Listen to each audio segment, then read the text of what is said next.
Hey everyone, it's Evan Arcade. I'm here with the importance of iteration. What is iteration? It is the process of repetition, basically doing the same thing over and over until you come with like different ideas. You know, you're basically taking the same concept here, like this sketch that I wanted to produce of my dog, and seeing how far I could take this design, basically this concept.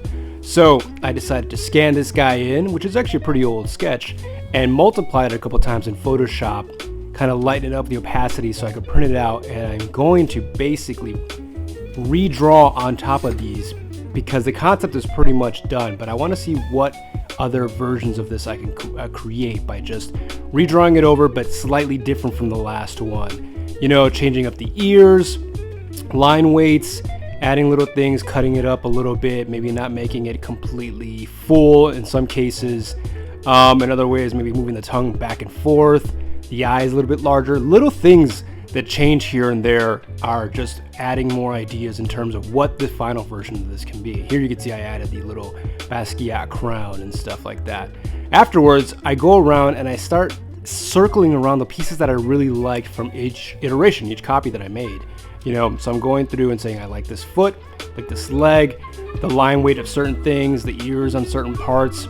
Basically, we're gonna cut this all out and say put it together again until we build the right version. So here in Photoshop, after I rescanned it, I'm just taking out all the little pieces that I really liked of the final piece, or of the piece that I want to create, and we're just rebuilding it again, kind of a Frankenstein design of the ultimate or the final version, which actually you'll see isn't the final version, but we're gonna get there.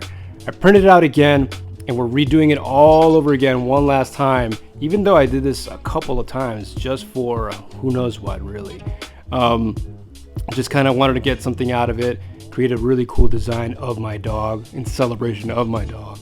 And so here we're rebuilding it here after we cut it up a few more times and just rearranging everything until it looks just right so I could print it out again. And here is a third time where I actually printed it and then scanned it again, finally selecting it. And here is the final line weight, or the lines, the outlines that I chose, adding color afterwards with freeform gradients in Illustrator, and then added a little bit of a background just to give it a little more oomph.